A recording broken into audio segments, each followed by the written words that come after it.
Que Dieu vous bénisse. C'est encore une grâce et une opportunité pour moi de partager avec vous la parole de Dieu. Aujourd'hui, je vais un peu appuyer sur la prière. Il faut qu'on le dise, soyons sincères, soyons honnêtes.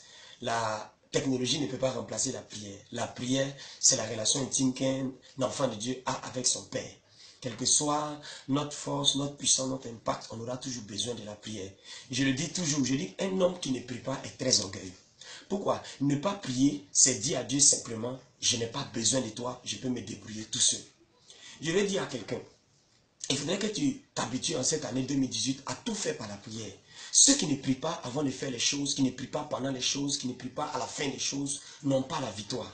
Nous sommes dans un monde physique, mais qui est régi par des lois spirituelles. Tu peux être chrétien aujourd'hui et tu peux te rendre compte que tu as Jésus, tu as le Saint-Esprit, mais il y a des païens qui sont plus efficaces, il y a des païens qui sont plus puissants que toi. Souvent, vous attendez que non, tel pasteur a été vaincu par tel féticheur, a été vaincu par tel sorcier. Mais il faudrait qu'on soit conscient que le monde spirituel a des principes. Tu ne peux pas, par exemple, aller faire une évangélisation, une croisade, un séminaire, un business parmi des mystiques, parmi des satanistes, parmi des élèves et des étudiants remplis de démons. Et pendant ce temps, tu ne pries pas. Tu n'as pas de force spirituelle. Il n'y a rien qui te soutient. Sois sûr qu'avec ton Jésus, tu vas échouer.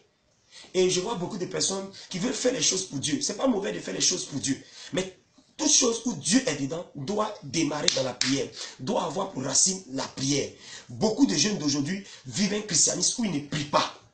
Si tu ne pries pas, il y a une chose dont tu dois te rassurer. C'est que tôt ou tard, tu vas lâcher la foi. Tu vas abandonner Dieu. Ou bien ta vie chrétienne sera une vie chrétienne fade, où Dieu ne sera pas du tout glorifié. Donc je vais exhorter chacun en ce jour à demeurer dans la prière, à développer sa vie de prière. Mais ce sur quoi je voudrais mettre l'accent aujourd'hui sur la prière, c'est concernant pourquoi beaucoup n'arrivent pas à avoir une vie de prière. Souvent, je vois les gens me posent des questions, je n'arrive pas à prier dans ces temps-ci, voici, voilà, comment il faut faire. Comment faut-il maintenir une vie de prière en feu? Pourquoi toi qui me regardes, tu n'arrives pas à prier tout le temps? Vous savez, les gens pensent que la prière, c'est quelque chose d'émotionnel. Non. De la même manière que quand tu te réveilles le matin, tu sens le besoin d'aller te brosser, même si on ne te dit pas de te brosser. C'est comme ça la prière est. Pour avoir une vie de prière, c'est simple. On prend une décision. La raison pour laquelle tu n'arrives pas à être un guerrier de la prière, une femme de la prière, un jeune homme de prière, tu n'as pas encore pris la décision de prier. C'est la première chose, tu n'as pas encore pris la décision. Je t'assure, quand quelqu'un a pris une décision de faire quelque chose, il n'y a rien qui peut le stopper. Il n'y a rien du tout qui peut le stopper. En ce qui me concerne, j'ai pris la décision de prier. Et des fois, j'ai sommeil. Des fois, je n'ai pas envie. Mais on ne prie pas par envie. On prie parce que nous avons un Père avec qui on doit parler. Si tu veux prier par envie, tu n'auras jamais envie de prier. Tu auras envie de regarder la télévision, tu auras envie de bavarder, tu auras envie de passer du temps sur Facebook à dire du n'importe quoi. Pourtant, tu dois prier. Parce que lorsque tu pries, l'énergie spirituelle est déployée. Lorsque tu pries, tu as les révélations. Lorsque tu pries, tu deviens quelqu'un de spirituel. Lorsque tu pries, Dieu va te conduire toujours. Lorsque tu pries, le Saint-Esprit va te diriger. Il y a beaucoup d'erreurs que tu ne vas pas faire. Il y a des associations dans lesquelles tu ne vas pas te mettre. Et je vais profiter en même temps, ouvrir une parenthèse. Depuis ce moment, on voit beaucoup de jeunes qui veulent servir le Seigneur, qui lancent leur ministère. C'est merveilleux. C'est vraiment merveilleux. Mais j'ai envie de dire qu'on ne démarre pas un ministère avec Facebook. On ne démarre pas un ministère avec YouTube. Ce n'est pas la beauté de Photoshop, ta photo qui a été touchée par Photoshop qui va faire de toi un homme d'impact, un homme d'influence. La foule n'est pas attirée par les réseaux sociaux ou les médias. C'est attiré par la vie à genoux, la vie de prière. Aujourd'hui, on a beaucoup de beaux parleurs, mais peu d'hommes qui prient. Toi qui me regardes, il faudrait que tu saches une chose. Tu dois avoir une vie de prière. Tu dois être un homme de prière. Tu dois être une femme de prière. Un jeune homme de prière.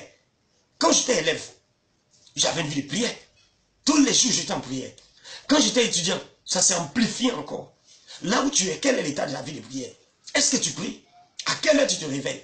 Et puis, même si tu pries, quelle est la profondeur de ta vie de prière? Je vais vous dire une chose. Les choses aujourd'hui qui empêchent les jeunes gens, les hommes et les femmes de prier, d'abord c'est le manque de décision. Deuxièmement, il y a le fait de ne pas être conscient des bénéfices de la prière. Beaucoup ne savent pas que quand ils vont commencer à prier, leur destinée va totalement être changée. Un prophète peut venir confirmer ce que Dieu a dit sur ta vie. Mais pour que tu sois au courant de ce que Dieu a dit sur ta vie, il va falloir que toi-même, tu aies une vie de prière. Le pasteur, tu peux dire, pasteur, prie pour moi. Mais dans tous les cas, qui prie? C'est le pasteur qui prie. Il va falloir que toi-même, tu déploies l'arsenal de la prière. On ne devient pas un puissant prophète par la veste qu'on met sur l'affiche. On ne devient pas un évangéliste puissant en ayant une Bible et en criant dans les rues. L'onction est dégagée par la prière. Les jeunes que Dieu va utiliser, c'est des gens de prière à la fin des temps. Donc, si tu n'es pas conscient que sans la prière, tu ne peux pas, il y a des révélations que tu ne vas pas avoir. Il y a un certain type de sagesse, d'intelligence que tu ne vas pas avoir sans la prière. Donc, il faut être conscient des bénéfices de la prière. Troisième raison pour laquelle les gens ne prient pas, ils ne sont pas conscients des plans et des stratégies de Satan contre leur vie. Est-ce que tu sais ce que Satan a planifié contre toi en 2018? Est-ce que tu sais que dans chaque hôpital, Satan a mis des agents pour sucer le sang des gens? Est-ce que tu sais qu'il y a des réclamations sataniques contre ta vie? Rappelle-toi, Jésus a dit à Pierre, Pierre, Satan t'a réclamé pour te cribler comme du froment. Pierre ne savait pas. C'était un bon disciple, un bon responsable. C'est pourquoi tu vois certaines personnes, ils sont zélés dans la maison de Dieu. Et puis soudainement, 1 mois, 2 mois, ils lâchent la main de Dieu. Pourquoi? Ils ne savaient pas qu'il y avait des réclamations sur leur vie. Et Jésus a dit, j'ai prié pour toi. Il a été un intercesseur pour Pierre, pour que la vie de Pierre soit enclenchée. Donc, si tu n'es pas conscient qu'il y a des démons qui te guettent, il y a des filles qui veulent avoir des rapports sexuels avec toi pour te détruire, il y a des hommes qui veulent te violer, Satan prépare un accident pour te détruire. Il a vu ton avenir en tant que jeune, ta destinée, ton étoile. Il veut te détruire, il veut détruire tes études, il veut faire en sorte que quelqu'un qui te soutient, qui te donne la force, qui t'aide, qui est pour toi quelqu'un de bon, oui, il veut faire en sorte que tu te sépares de cette personne ou bien que cette personne meure. La Bible dit de ne pas ignorer les desseins du diable. Je t'assure que si tu étais conscient de ça, à chaque 5 h du matin, tu allais te réveiller pour prier. La vie de prière est importante. L'une des raisons pour lesquelles les gens n'arrivent pas à prier, c'est que dans leur emploi du temps, ils ont tout. Le sport, ils doivent aller faire fitness, ils doivent aller au cours, ils doivent aller voir tel cantine, ils doivent aller faire ceci, cela, ils doivent aller sur les pages Facebook, ils doivent aller checker les mails, mais ils ne mettent pas dans leur emploi du temps un temps spécial pour la prière. Tu dois de façon délibérée décider même de mettre un temps spécialement. Chaque lundi de telle à telle heure, téléphone fermé, porte fermée. C'est là mon temps de communion avec mon Père. Même chose pour les jeunes. Ne pense pas t'asseoir, oh ma vie de prière, ah Seigneur. Non, non, tu prends la décision. Dans ton emploi du temps, il doit avoir un temps. Tu respectes correctement. C'est alors que tu vas avoir une vie de prière. Je suis en train de vous enseigner sur pourquoi les gens n'arrivent pas à avoir une vie de prière. Les gens n'arrivent pas à avoir une vie de prière parce qu'ils se contentent du peu. Ils n'ont pas fait une soif de Dieu. Je vous assure, quand vous avez fait une soif de Dieu, de minuit jusqu'à 5 h, vous allez prier. Vous allez prier. Quand vous avez fait une soif de Dieu, quand vous voulez que Dieu vous utilise, quand vous voulez que Dieu vous transforme, vous allez chercher sa face. Vous allez prier. Vous allez crier à lui tous les jours. Pourquoi est-ce que les gens aussi n'ont pas une vie de prière? Parce qu'ils n'ont pas envie d'être des passionnés de Dieu. La passion de Dieu, ça s'acquiert comment? C'est par la prière. C'est par la prière. Les gens veulent mettre la prière de côté et faire autre chose. Hein, souvent, d'autres, quand ils n'ont pas envie de prier, ils disent chanter, c'est prier 2 fois. C'est du n'importe quoi. Et tu les vois, ils chantent, ils bavardent.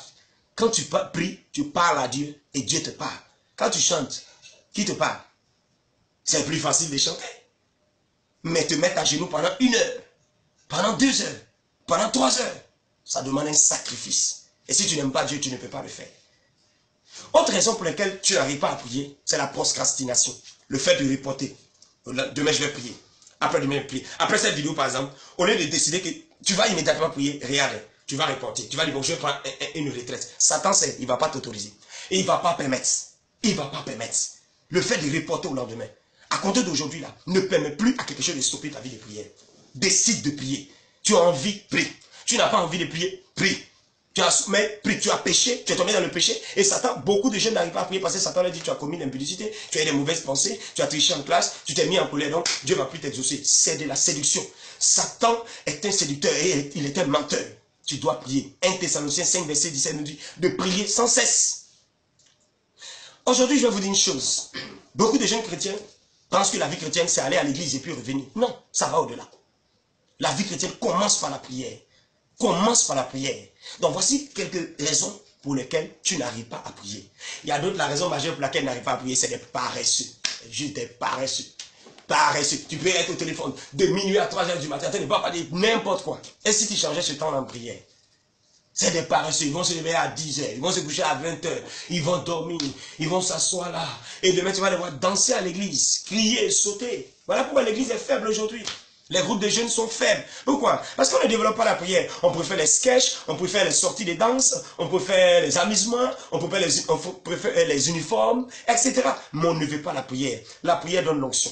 La prière donne la sagesse. La prière développe ton intelligence. La prière développe ton assurance devant les adversités de la vie. Quand tu pries, tu vas entendre la voix de Dieu. Quand tu pries, et écoute-moi, devant chaque problème, tu auras un mot à dire. les hommes de prière n'ont pas peur lorsqu'ils passent par des situations de crise. Pourquoi? Parce qu'ils savent qu'ils ont parlé à Dieu. Quel est l'état de ta vie de prière? Qu'est-ce qui t'empêche de prier? Après cette vidéo, dis-toi, au nom de Jésus, je vais prier. Tu as le Saint-Esprit, tout fils de Dieu doit avoir la capacité de parler avec son Père. Donc, après cette vidéo, il faut développer une vie de prière. Ne laisse plus rien te stopper. Et il y a d'autres personnes aussi, c'est la mondanité. La télévision, Internet, Facebook, les causeries, les SMS, les textos, les distractions. Jusqu'à quand tu vas continuer à les 15 minutes de prière? Jusqu'à quand? Jusqu'à quand tu vas continuer à les 3 minutes? Toi, tu es homme de Dieu, tu diriges une assemblée et c'est seulement 30 minutes, 45 minutes, 1 heure tu pries. Non, non, non, non. 50 kilos ne peut pas tirer 150 kilos. Si tu es un leader, tu dois prier, veiller les nuits en prière. Prier, à Gethsémani, Jésus a prié, prié, prié pour que la volonté de Dieu se fasse dans sa vie. Chers amis, c'est une série sur la prière. Aujourd'hui, je voulais juste encourager chacun, illuminer les yeux de chacun d'entre nous en tant que des chrétiens pour qu'on passe à la prière. Arrête le commérage. 2018, ça ne doit pas être comme 2017. Identifie, qu'est-ce qui t'empêche de prier? Commence à mettre croix. Commence à mettre croix. Et lance ta vie de prière. Au nom de Jésus de Nazareth. La prière est extraordinaire. La prière est extraordinaire. Tout chose va passer sur cette terre-là. Mais la prière sera toujours vitale. Quelle que soit la technologie, quel que soit le message audio-vidéo. Et je vous assure, rien n'égale la prière. Voilà pourquoi vous allez remarquer certains chrétiens. Ils téléchargent les messages de tous les pasteurs. Ils connaissent tous les pasteurs de la planète Terre. Pasteurs anglophones, pasteurs nigérians, pasteurs américains. Tous les messages sont dans les ordinateurs. Mais au même moment, ils sont charnels. Pourquoi? Le tout n'est pas d'écouter la prière, mais la parole de Dieu, mais c'est de solidifier la parole de Dieu par une vie de prière intense. Prophète, est-ce que tu pries? Évangéliste, est-ce que tu pries? Monsieur l'assistant du pasteur, est-ce que tu pries? Moniteur, responsable des jeunes, quel est le niveau de ta vie de prière? Toi qui chantes dans la chorale, tu pries, est-ce que tu pries?